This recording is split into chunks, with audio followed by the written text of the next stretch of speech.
February 9, 1945. 8:47 in the morning. The hills above Monte Castello, northern Italy. Lieutenant James Thornton adjusted the field glasses against his eyes, scanning the valley below through winter mist that clung to the earth like smoke. At 23 years old, he commanded a forward observation post for the 92nd Infantry Division's artillery battalion. His job was simple. Find targets. Call coordinates. Watch the shells fall. Move to the next target. The radio sat 3 feet behind him, a SCR-284 portable set, 35 pounds of vacuum tubes and wire coils packed in an olive drab case. Corporal Eddie Vasquez knelt beside it, one hand on the frequency dial, the other holding a pencil above a notepad. They'd been operating together for 4 months.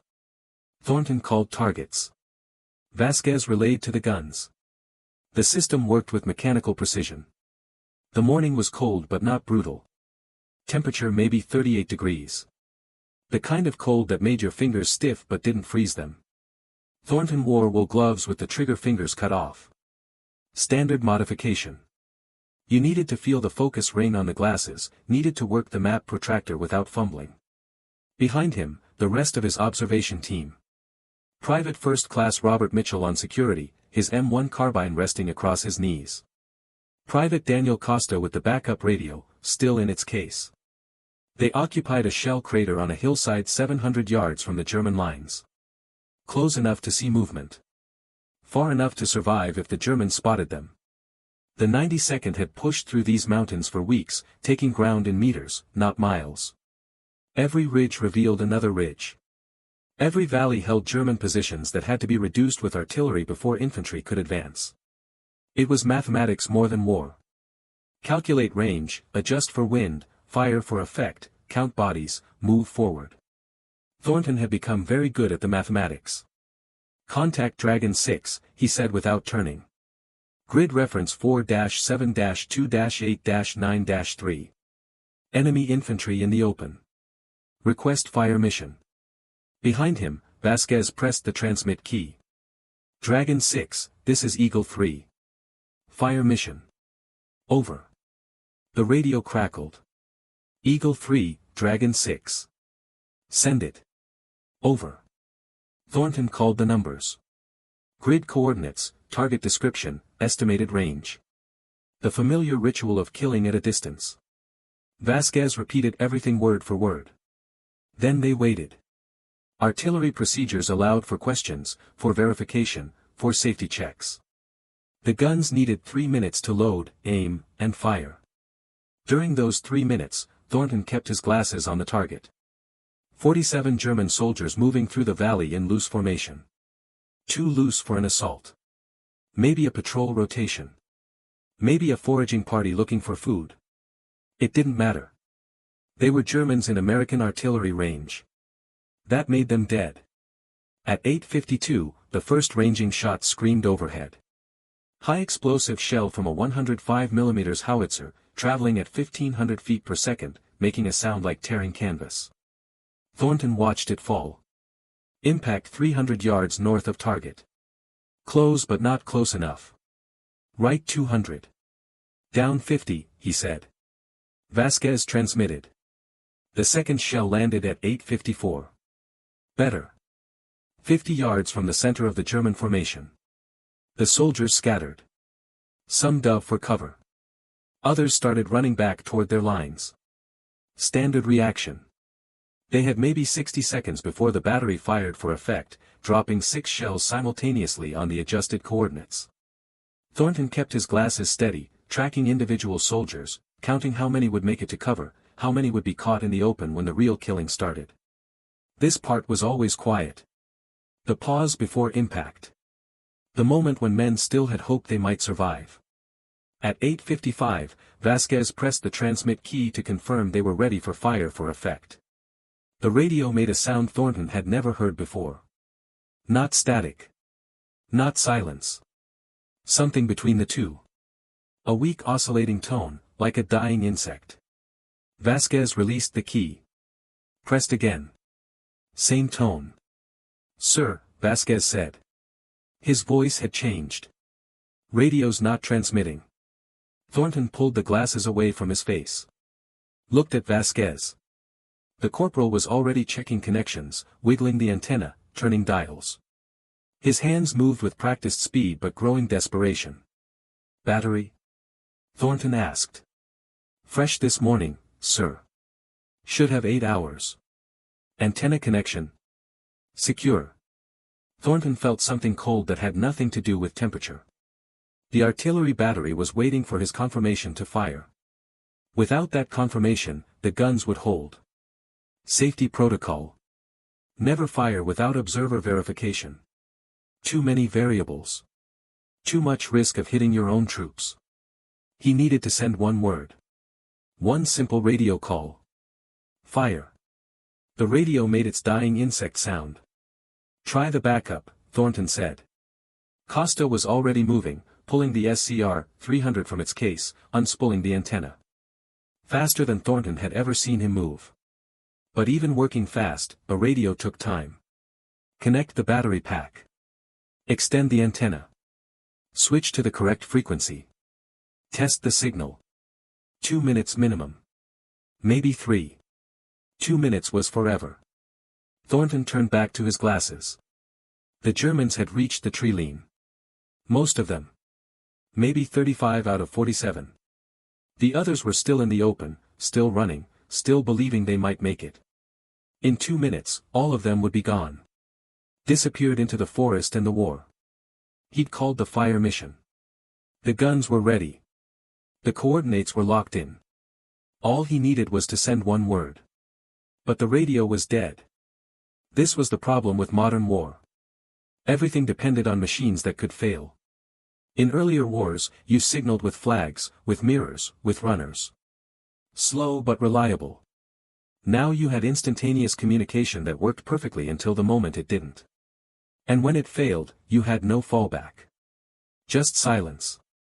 Just the weight of knowing what should happen and the inability to make it happen. Costa worked on the backup radio. His hands shook. Not from cold. How long? Thornton asked. 90 seconds, sir. Maybe less. 90 seconds. Thornton did the arithmetic. The Germans needed maybe 60 seconds to reach full cover. Add 30 more seconds for the backup radio to work. Add another 30 seconds to transmit the fire order and for the guns to respond. The Germans would be gone. The mission would be wasted.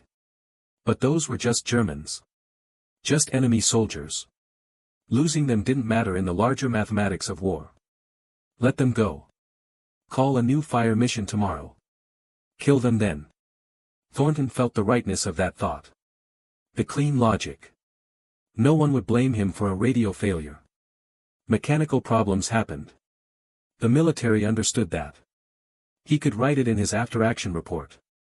Radio malfunction at 8:55. Mission aborted. No fault of personnel. Clean. Simple. No questions. He kept his glasses up. Watched the last Germans disappear into the trees. The valley became empty. Just winter grass and morning mist and the eternal patience of mountains that had seen men kill each other for centuries and would see it for centuries more. Sir, Costa said. Radio's up. Ready to transmit. Thornton lowered his glasses. The backup radio hummed. Working perfectly. Costa held the handset, waiting. Abort the mission, Thornton said. Tell Dragon 6 we lost visual. Enemy reached cover. Vasquez looked at him. The corporal's expression was neutral but his eyes asked questions. They both knew the Germans hadn't all reached cover when the primary radio failed. Some had still been in the open. Some could have been hit. Understood, sir, Vasquez said. He took the handset from Costa. Dragon 6, this is Eagle 3. Mission abort. Lost visual on target. Over. The artillery battery acknowledged. The guns would be unloaded. The shells returned to their cases. The lieutenant at the Fire Direction Center would mark the mission as incomplete. Maybe ask questions later. Maybe not. Thornton folded his map. The morning continued. Birds made small sounds in the underbrush. Somewhere in the valley, a German machine gun fired a short test burst. The war went on, indifferent to one lieutenant's decision to let 47 enemy soldiers live because his radio died at the wrong moment. "Pack it up," Thornton said. "We'll try another position." They moved. Mitchell on point, scanning for German patrols. Costa and Vasquez carrying the radios. Thornton with his maps and glasses. They walked single file through the hills, following terrain features, avoiding skylines. Professional. Efficient. The war had made them very good at staying alive. Thornton didn't think about the Germans in the valley. There was nothing to think about. He'd followed procedure. Aborted a mission when circumstances required it. That was training. That was doctrine. You didn't fire artillery when you couldn't verify the target location. Simple as that. He would think about it later. Not then. Later. February 12, 1945. 3 days after the radio failure. Battalion headquarters, 15 miles behind the front lines. Major William Hartley sat behind a wooden desk in a farmhouse that had been converted into a command post. Maps covered every wall. Radio sets hummed in the corner. The major looked at Thornton with the expression of a man who had stopped believing war made sense but still had to act like it did. "Lieutenant," Hartley said. "I need to show you something." He unfolded a map on the desk. Not a tactical map. A intelligence summary. Marked with red circles and German unit designations. Thornton recognized the valley. The same valley where his radio had failed 3 days earlier. On February 9, Hartley said, "You called a fire mission at grid 4-7-2-8-9-3. Then aborted due to equipment failure. That correct?" "Yes, sir. Primary radio malfunctioned. By the time we had backup operational, target had reached cover." Hartley nodded. His face showed nothing. "Do you remember what you saw?" "The target description. Approximately 45 to 50 German infantry in loose formation. Moving east across the valley. No vehicles. Light weapons only. You reported them as enemy infantry." "They were in German uniform, sir. In German territory. Moving away from our lines." "They were," Hartley agreed. He pulled a document from a folder. Intelligence report. Thornton could see the classification stamp. G2 intercepted communications from German 14th Army on February 10. 1 day after your mission. He slid the document across the desk. Thornton read it. German. Translated into English by intelligence staff. The language was bureaucratic but the content was clear. A German patrol had been ambushed in the Monte Castello sector on February 9, 43 soldiers. Not regular Wehrmacht. Italian Social Republic troops. Mussolini's collaborationist forces. Former Italian army soldiers who had chosen to fight alongside Germany after Italy surrendered. The ambush had happened 2 hours after Thornton's aborted fire mission. Different location. 5 kilometers east of the valley.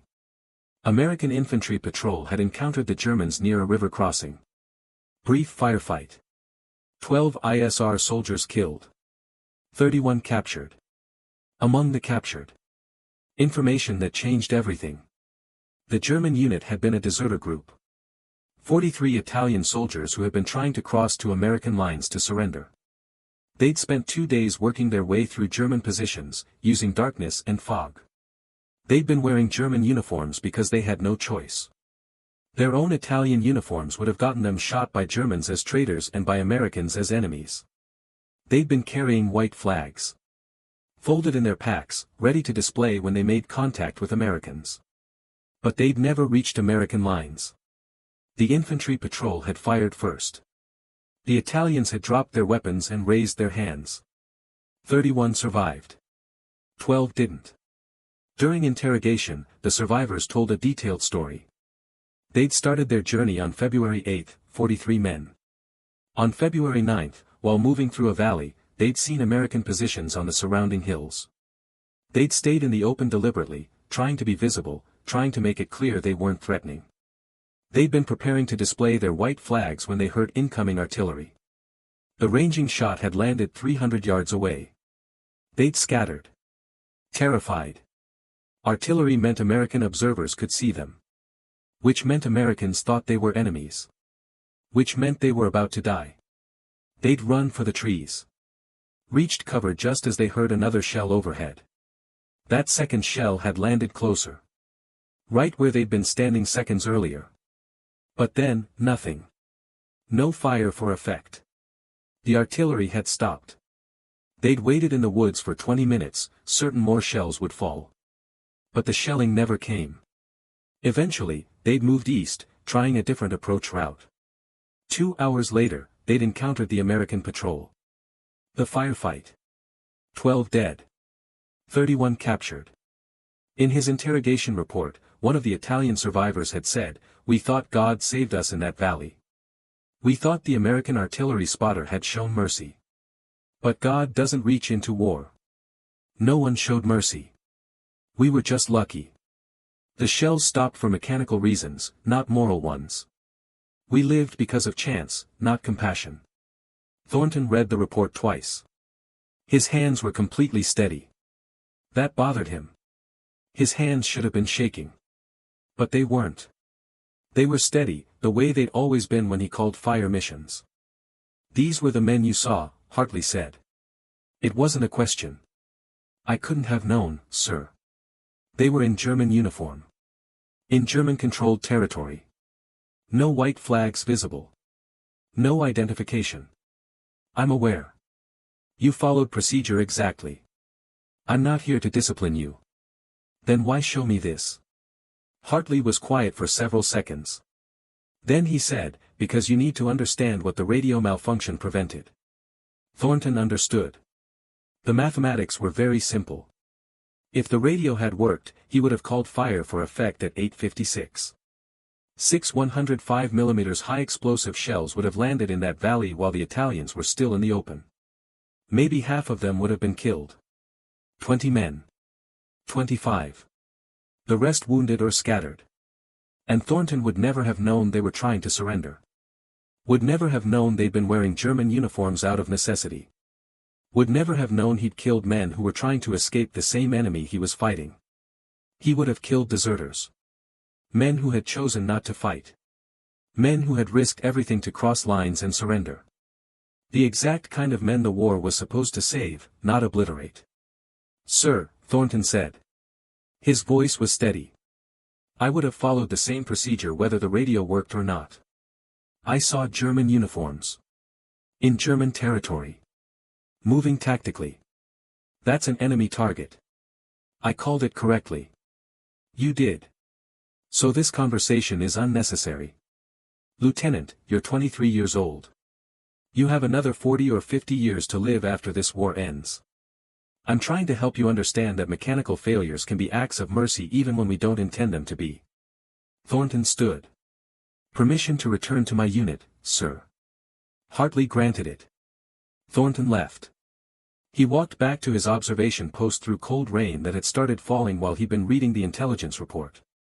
The rain was the kind that soaked through clothing slowly, a patient wetness that worked its way to skin. He thought about radio frequencies and vacuum tubes and the specific way the SCR-284 had made that dying insect sound at exactly 8:55 on the morning of February 9. He thought about how if one connection had been tighter, if one component had been fresher, if one of 1,000 variables had been different, he would be responsible for killing 25 Italian soldiers who'd been trying to surrender. But he wasn't responsible. The radio had failed. Pure chance. Pure mechanical probability. No moral weight at all. That's what Thornton told himself. And he almost believed it. February through April, 1945. The war continued. Thornton called 17 more fire missions. Killed an estimated 130 German soldiers. Wounded perhaps 200 more. The numbers were good. His accuracy rating was exceptional. The battalion commander mentioned him in dispatches. Recommended him for a Bronze Star for professional performance under combat conditions. He never mentioned the Italians in the valley. Neither did Major Hartley. The intelligence report was classified. Only battalion level and above had seen it. The men in Thornton's observation team knew nothing. They'd been watching their sectors when Thornton read the document. The war moved forward. American forces pushed deeper into northern Italy. German resistance began to collapse. Prisoners came in by the hundreds, then thousands. Most were glad to surrender. The war was ending. Everyone could see it. No point dying for a regime that would be gone in weeks. On March 18, Thornton's team called a fire mission on a German supply column. 8 trucks moving along a mountain road. Perfect target.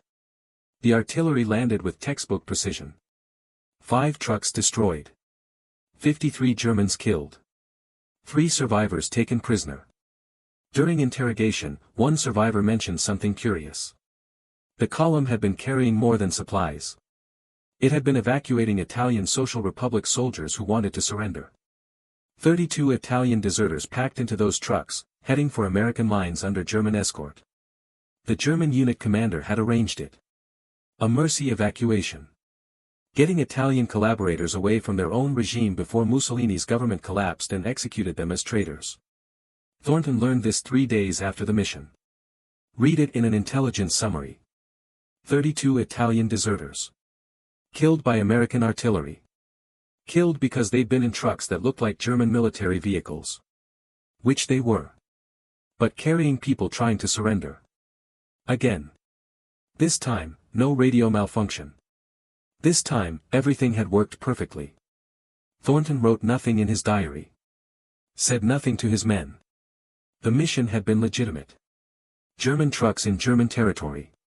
Textbook target. No fault of personnel. But he started noticing things. Started seeing patterns he'd ignored before. On March 25, he called fire on a German infantry unit moving through a ravine. 30 soldiers. After the shells fell, American infantry moved in. Found 12 dead. Found letters in their pockets. Letters to families in Munich, in Hamburg, in cities that were being bombed flat by Allied aircraft. Letters that said the same thing over and over. I don't believe in this war anymore. I want to come home. But if I desert, they'll shoot me. If I stay, the Americans might kill me. There's no good choice. Just survival and luck. Thornton read one letter. Just one. Then stopped reading them. The infantry captain offered him more, said they were interesting, gave insight into German morale. Thornton declined. Didn't want insight. Wanted to keep the mathematics clean. Grid coordinates. Range. Fire for effect. Count bodies. Move forward.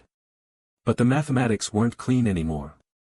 They'd been clean until Major Hartley had shown him that intelligence report. Until Thornton had learned that the men he'd almost killed were trying to surrender. Until he'd realized that mechanical failure had been the only thing standing between him and a different kind of war crime. You couldn't kill people for trying to surrender. That was law. That was doctrine. That was the line between soldiers and murderers. But you could kill people in German uniforms without checking if they wanted to surrender. That was also law. Also doctrine. Also the line between following orders and dereliction of duty. The two doctrines were contradictory. The war pretended they weren't. The war said you could always tell the difference. But you couldn't. Not from 700 yards. Not through field glasses. Not when the other side wore the same uniforms whether they believed in the fight or not. April 15, 1945. Thornton sat in his observation post watching a German patrol. 6 men. Moving carefully. Every 50 meters they stopped, one man waved a white cloth tied to a stick. Then they moved forward. Then stopped and waved again. They were surrendering. Trying to. Following some procedure they'd invented. Wave white flag, move forward, wave again, hope the Americans understood. Thornton could have called artillery. The patrol was in the open. Perfect target. But they were waving white flags. That made them protected. That made killing them murder. He watched them walk forward for 20 minutes. Eventually, an American infantry unit met them. Took them prisoner. Thornton didn't report the contact. Didn't log it. Just watched and said nothing. Vasquez noticed. "Sir, should we report that patrol?" They surrendered. Infantry has them. Nothing to report. Vasquez didn't argue. But he looked at Thornton with an expression that was hard to define. Not concern. Not suspicion. Something closer to recognition. Like he'd seen something in Thornton that hadn't been there before. The war ended on May 8, 1945. Germany surrendered. Italy had surrendered long before. Mussolini was dead, shot by Italian partisans and hung upside down in a Milan gas station. The Italian Social Republic ceased to exist. The Italians who had collaborated with Germany were released from prisoner camps or sent home or tried for war crimes depending on what they'd done. The 43 Italian deserters from February 9 were processed through Allied intelligence. 31 had survived. 12 had died in a firefight when they'd encountered the American patrol. None knew about the artillery mission that had almost killed them all. None knew about the radio malfunction that had saved them. They went home. Returned to families. Tried to forget. Some succeeded. Most didn't. Thornton returned home in June 1945. Honorably discharged. Bronze Star for professional performance. Combat Infantry Badge. Good Conduct Medal. He looked like every other veteran who'd done his job and come home alive. But he carried something they didn't. He carried the knowledge that a broken radio had been the only thing standing between him and a specific kind of guilt. The knowledge that mechanical failure had made a moral choice for him. The knowledge that he'd called for the killing of men who were trying to surrender, and only chance had prevented it. He told himself the radio malfunction didn't matter. The men had been in German uniforms. In German territory. Following German tactics. He'd called the fire mission correctly. Any artillery observer would have done the same. But that was the problem. The fact that any observer would have done the same. The fact that the system worked perfectly even when it killed the wrong people. The fact that you could follow every procedure, every doctrine, every rule, and still end up with innocent blood on your hands because war didn't care about intentions. Only results. The radio had saved him from results. But not from knowledge. And knowledge was worse than guilt. Guilt you could confess. Knowledge you just carried. 1947, 2 years after the war. Thornton lived in Philadelphia. Worked as an engineer. Married a woman named Helen who'd been a nurse in England. They had a quiet life. Small apartment. Steady job. No children yet. They talked about children. Someday. When things were more settled. Thornton told Helen about the war sometimes. Told her about Italy, about the mountains, about the cold. Told her about his men. Told her about the day they'd seen Rome from a distance, the city golden in afternoon light, untouched by the fighting that had consumed everything around it. He didn't tell her about the radio malfunction. Didn't tell her about the Italians in the valley. Didn't tell her about the 32 deserters in the trucks. Didn't tell her about the letters from German soldiers who didn't believe in the war but couldn't escape it. He told himself he didn't tell her because it wasn't important. Because it was over. Because digging up the past only created pain. But that wasn't true. He didn't tell her because saying it out loud would make it real. Would force him to hear himself explain how mechanical failure had been the only thing preventing him from killing people who'd been trying to surrender.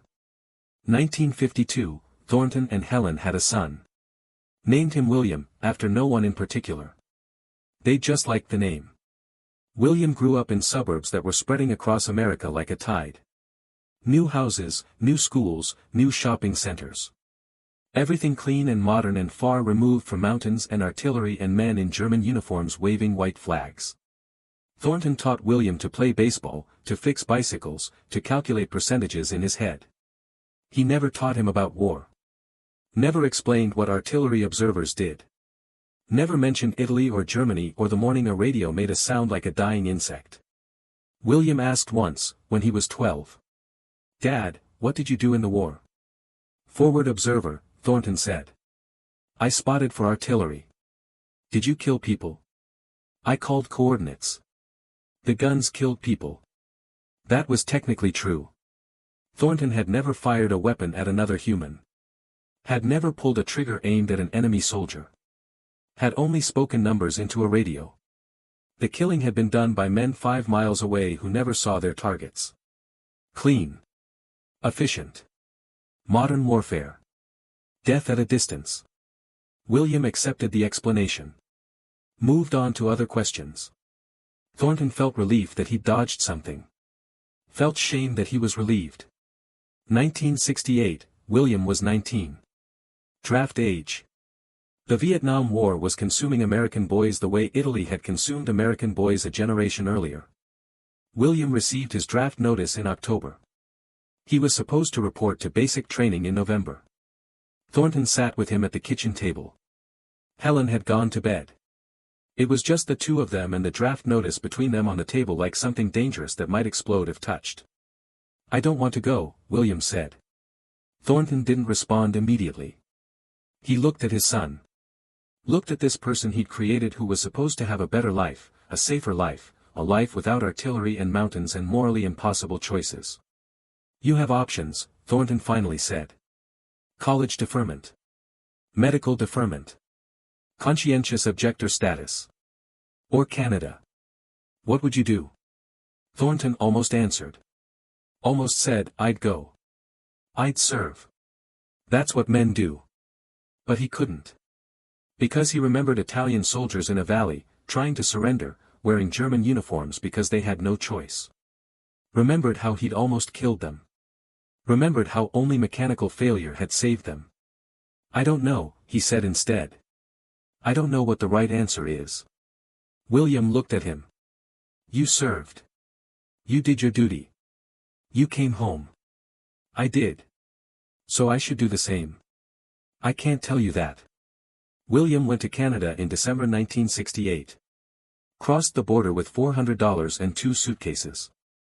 Didn't come back until 1977, when President Carter granted amnesty to draft evaders. Thornton never criticized the decision. Never told William he was wrong. Never told Helen he was disappointed. Because he wasn't disappointed. He was relieved. Relieved that his son wouldn't have to call coordinates. Wouldn't have to watch through field glasses as shells fell on people who might be enemies or might be deserters trying to surrender. Wouldn't have to carry the knowledge that mechanical failure was sometimes the only mercy in modern war. Helen asked once, in 1973, why Thornton had let William leave. Why he hadn't convinced him to serve. Why he'd stayed quiet when his own son had chosen exile over duty. Thornton tried to explain. Tried to tell her about the radio and the Italians and the impossible mathematics of calling artillery on people you couldn't identify. But the words came out wrong. Came out sounding like excuses. Like cowardice. Like a man trying to justify failure. He stopped trying to explain. Helen didn't ask again. 1985, Thornton was 63 years old. Retired from engineering. Spent his days reading, gardening, visiting with William, who'd returned from Canada and built a life in Oregon.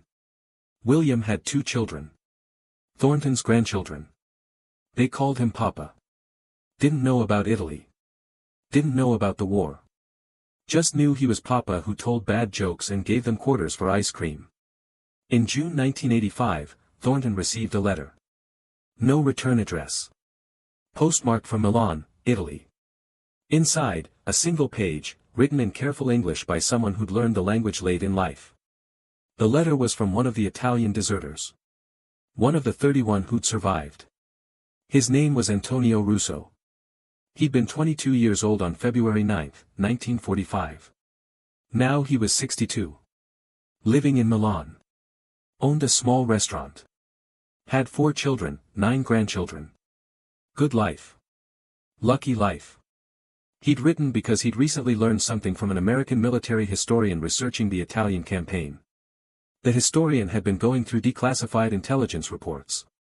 Had found the report about the 43 Italian deserters. Had found the related report about the American artillery mission that had been called, then aborted due to radio malfunction. Antonio Russo had done the mathematics. February 9, 1945. Grid reference 4-7-2-8-9-3. That was the valley. That was the day. That was the moment when his group had scattered, terrified of incoming artillery, waiting for shells that never came. He'd thought he'd survived by luck. Random chance. But now he knew different. He'd survived because an American artillery observer's radio had failed at exactly 8:55 in the morning. Because vacuum tubes and wire coils had stopped working when they needed to work. Because mechanical failure had created a pause, and in that pause, 43 Italian soldiers had reached the Triline. The letter asked a simple question. Were you the observer? Were you the American who called that fire mission? Thornton read the letter 6 times. Then he put it in a drawer. Didn't respond. Didn't want to. Because responding would require explaining something he'd spent 40 years not explaining. Would require saying out loud that yes, he'd called the fire mission, and yes, he'd intended to kill 43 men, and yes, only mechanical failure had prevented it. But not responding was cowardice. He knew that. Sitting with the letter in a drawer was the same as hiding. The same as pretending it had never happened. The same as believing that silence erased responsibility. He wrote back in August. Short letter. 3 paragraphs. Yes, he'd been the observer. Yes, his radio had failed. Yes, he'd called the fire mission with the full intention of killing everyone in that valley. He explained that he'd followed procedure. That he'd had no way to identify them as deserters. That artillery observers couldn't make moral judgments from 700 yards away. That war required men to kill without knowing who they were killing. That this was doctrine. This was training. This was how modern war worked. But then he wrote something he'd never written before. Never said out loud. Never even admitted fully to himself. I'm grateful the radio failed. Not because I knew you were deserters. I didn't. I'm grateful because knowing what would have happened if it had worked has haunted me for 40 years. I can't imagine living with what would have happened if the radio had transmitted my fire order. I'm grateful for mechanical failure because it saved you and it saved me, even though I don't deserve to be saved from something I intended to do. He mailed the letter. Received a response 3 weeks later. Antonio Russo thanked him for his honesty. Said he understood. Said war created impossible situations where good men had to make terrible choices. Said he held no grudge, no anger, no resentment. But then Russo wrote something that stayed with Thornton for the rest of his life. You say you're grateful the radio failed. But I wonder if you understand what that gratitude costs. Because you're grateful for a machine's decision, not your own. You're grateful that chance intervened. But that means you know what you would have done if the machine had worked. And knowing that, living with that knowledge, is its own kind of prison. I was in a prison camp for 3 months. They released me. But you've been in a different prison for 40 years. And nobody releases you from that. Thornton read those words and understood something he'd been avoiding since February 9, 1945. The radio malfunction hadn't saved him. It had condemned him. Because he'd been given a gift he didn't deserve and couldn't earn and couldn't justify. He'd been saved from killing innocent men by pure chance. And every day since then, he'd carried the knowledge that he would have killed them if the machine had worked. That was the decision that haunted him. Not the decision to call the fire mission. That was doctrine. That was correct. That was what any artillery observer would have done. The decision that haunted him was the decision to be grateful for mechanical failure. The decision to feel relief instead of shame. The decision to hide behind the broken radio instead of confronting what it meant about him, about war, about the moral architecture of modern killing. 1991, Thornton died on a Tuesday in March. Cerebral hemorrhage. Quick. Painless. He was 69 years old. Not young but not old. Helen was with him. William arrived 20 minutes after he'd died. The grandchildren came later. They buried him in a veteran cemetery outside Philadelphia. Military honors. Flag ceremony. The works. His Bronze Star and Combat Infantry badge were displayed at the service. The American Legion sent representatives. The VFW sent a wreath. William gave the eulogy. Talked about his father's integrity, his kindness, his dedication to family. Talked about how he'd served his country in war and built a good life in peace. Talked about how he'd supported William's decision to go to Canada even though it must have been difficult for a veteran to watch his son become a draft evader. William didn't know about the radio malfunction. Didn't know about the Italians. Didn't know about the letters exchanged with Antonio Russo. Thornton had never told him. Had kept that knowledge private until death. But in Thornton's effects, Helen found the letters. Both of them. Antonio Russo's question and Thornton's response. She read them once. Then put them in a box with Thornton's military records. Didn't show William. Didn't think it would help. What was the point of burdening a son with his father's impossible burden? 2008, Antonio Russo died in Milan. 85 years old. His restaurant had closed years earlier. His children ran businesses in Rome, in Florence, in places far from the mountains where he'd walked through a valley in German uniform, hoping Americans wouldn't kill him. In his will, he left a specific instruction. He wanted his grandson to research the American artillery observer who'd called the fire mission on February 9, 1945. Wanted to know if the man was still alive. Wanted to know what had become of him. His grandson, a history professor at the University of Milan, did the research. Found military records. Found Thornton's service file. Found the after-action report that mentioned the radio malfunction. Found that Thornton had died in 1991. The grandson wrote an article about it. Published in a military history journal. The radio that saved 43 lives, mechanical failure as moral agent in World War II artillery operations. The article was academic but thoughtful. It discussed the impossible position of artillery observers. How they called fire on targets they couldn't fully identify. How doctrine required them to trust visual identification from 700 yards. How modern war created situations where following procedure perfectly could still result in killing the wrong people. The article ended with a question. Was Lieutenant Thornton's gratitude for the radio malfunction a form of cowardice, or a form of wisdom? Did his 40 years of carrying the knowledge represent moral failure, or moral recognition? And what does it say about modern warfare that mechanical failure can sometimes be more merciful than human judgment? The article received modest attention in military history circles. Was cited in a few other papers. Was taught in one ethics course at West Point. Then disappeared into the vast archive of academic writing that almost nobody reads. But the question remained. The question Antonio Russo had asked in his letter. The question Thornton had never been able to answer. What do you do with gratitude for a decision you didn't make? What do you do with relief for a disaster you intended but chance prevented? What do you do with the knowledge that a broken radio was the only thing standing between you and a different kind of guilt? You carry it. That's what you do. You carry it for 40 years.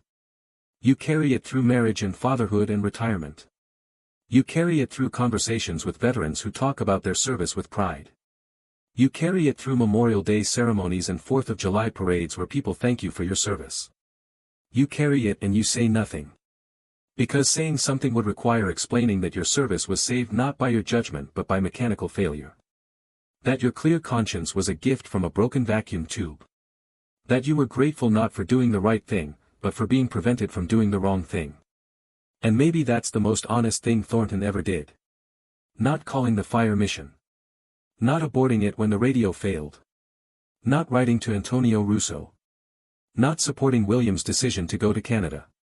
The most honest thing he did was carry the weight of that gratitude for 40 years. Was refuse to let himself forget what the broken radio had prevented. Was accept that he would have killed 43 men who were trying to surrender, and that only chance had intervened. Because that was the truth. The complete, unforgiving, impossible truth. Modern war created situations where good men had to kill without knowing who they were killing. Where doctrine was correct but outcomes were wrong. Where following procedure perfectly could still result in tragedy. And sometimes, very rarely, a machine failed at exactly the right moment. And that failure became the only mercy in a world designed for killing. And men like James Thornton spent the rest of their lives grateful for machines that stopped working when they were supposed to work. That was the decision that haunted him. The decision to be grateful for mechanical failure. The decision to accept that chance, not judgment, had determined who lived and died on February 9, 1945. The decision to carry that knowledge rather than hide from it. To let it change him. To let it make him grateful that his son went to Canada. To let it make him write to an Italian restaurant owner 40 years after the war. To let it make him understand that sometimes the most moral thing you can do is accept the weight of what you intended but didn't complete. The radio made a sound like a dying insect at 8:55 on February 9, 1945. And in that moment, 43 men lived who would have died. And one young lieutenant began carrying a burden he would never put down. Not because he'd made the wrong decision, but because he'd never been forced to make the right one. Because chance had made the choice for him. Because a broken radio had been more merciful than human judgment would have been. That was what haunted him. Not guilt. Something more complex than guilt. Something closer to recognition. The recognition that in modern war, sometimes the only thing standing between you and atrocity is the failure of a machine you depended on to work. And James Thornton spent 46 years being grateful for that failure. That was his burden. That was his legacy. That was the decision that haunted him for the rest of his life. Not the decision he made, but the decision he never had to make, and the knowledge of what he would have decided if the radio had transmitted his fire order. He carried it well. He carried it quietly. He carried it until the day he died. And then he left it behind, a weight his son would never feel, a burden the next generation wouldn't inherit. Because that's what good men do with impossible burdens. They carry them. They don't pass them on. They bear the weight so others don't have to. Even when the weight comes from being grateful that a machine broke at exactly the moment when working would have made them something they couldn't live with being. The war ended. The radio remained broken. The Italians went home. And James Thornton walked through the rest of his life carrying the ghost of what didn't happen, haunted not by what he'd done, but by what chance had prevented him from doing.